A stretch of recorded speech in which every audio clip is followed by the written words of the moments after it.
हाँ, अपने स्टार्ट करेंगे प्रश्नावली 12.2 जिसमें पहला क्वेश्चन है अपने पास निम्नलिखित व्यंजकों के गुणनखंड कीजिए। तो इसमें हम व्यंजकों को गुणनखंड करेंगे, व्यंजक दिए होंगे और उसके हम गुणनखंड करेंगे। इसमें पहला क्वेश्चन है a² + 8a + 16। देखिए इसको सॉल्व करने के सबसे पहले हम लिखेंगे सॉल्यूशन दिया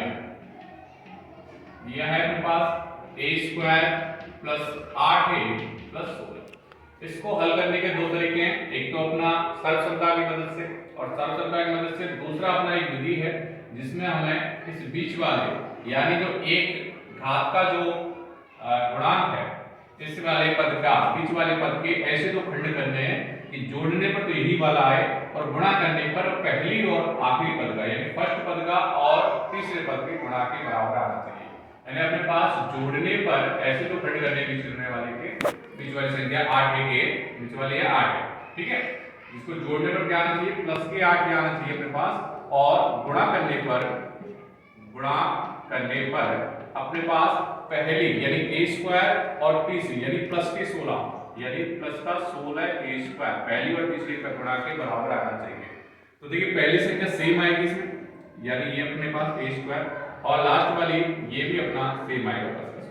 केवल बीच वाले कैसे हमें दो खंड करने हैं कि जोड़ने पर 8 आता है और गुणा करने पर प्लस का 16a² आना चाहिए। देखिए गुणा करने पर प्लस का आ रहा है यानी संख्या या तो दोनों माइनस की होंगी या दोनों प्लस की होंगी, लेकिन जोड़ने पर प्लस का 8 आ रहा है इसका मतलब दोनों संख्या आपकी प्लस की संख्या होगी। क्योंकि हम यदि माइनस के लेंगे तो जोड़ने पर वो माइनस की आती है, लेकिन हमें जोड़ने पर प्लस का चाहिए, इसका मतलब हमें संख्या दोनों हमें प्लस की लेनी है। दोनों ऐसी संख्या लेनी है जिनका गुणा करो तो 16 आ जाए और जिनको जोड़ो तो 8 आ जाए। तो ऐसे ही 4 और 4 a लगा हुआ है तो 4a + 4 दोनों हमने प्लस की ले ली। अब देखिए पद हो जाएंगे अपने पास 1 2 3 4 तो दो के जोड़े बना लेंगे, जो जोड़े बना लिए हमने। अब पहले वाले जोड़े में से कॉमन लेंगे, इसमें भी a है इसमें भी, तो यहाँ से a कॉमन ले लेंगे।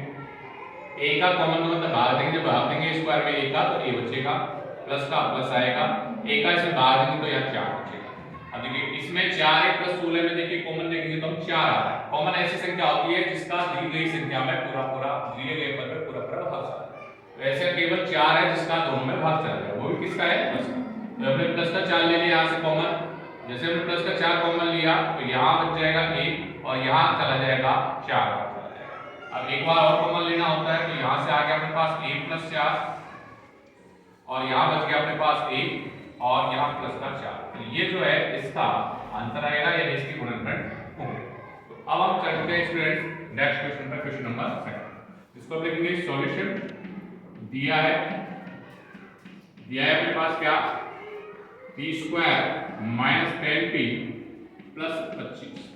अब चाहे तो इसको सर्वसमता की मदद से भी कर सकते हैं या फिर हम वही विधि या अपना सेम पहला पद सेम रहना है। जब हमें पदों की संख्या कितने पदों में कितने हो 3 पद हो 1 2 3, तो हमें बीच वाले के ऐसे दो खंड करने हैं कि जोड़ने पर तो क्या आ जाए, जोड़ने पर यही माइनस का 10 भी आना चाहिए यानी माइनस का 10 भी, और गुणा करने पर अपना आना चाहिए पहले और आखिरी का गुणा यानी प्लस का 25p² आना चाहिए। अब देखिए ध्यान से देखिए सेम लास्ट वाली को तो ऐसे लिख लीजिए जैसी है, फर्स्ट को लास्ट को जैसी है ऐसे कैसे लिख दीजिए चिन्ह सही। अब देखिए जोड़ने पर अपना माइनस का 10 भी आना चाहिए और गुणा करने पर पहली और तीसरी का गुणा यानी प्लस का 25p² आना चाहिए। तो देखिए ऐसी दो संख्या जिनका आप गुणा करें तो प्लस का 25 आए और जिनको जोड़ो तो माइनस का आए। तो देखिए प्लस का कब आता है गुणा करने पर, या तो दोनों माइनस की हो दोनों प्लस की। यदि मैं माइनस की लूंगा तो गुणा पर प्लस आ जाएगा और माइनस की लूंगा तो जोड़ने पर भी माइनस आ जाएगा। लेकिन यदि वो प्लस की लेते दोनों संख्याओं को तो जोड़ने पर प्लस की आती है, लेकिन हमें किसकी चाहिए संख्या माइनस की, इसलिए हमें दोनों संख्या माइनस की लेनी पड़ेगी।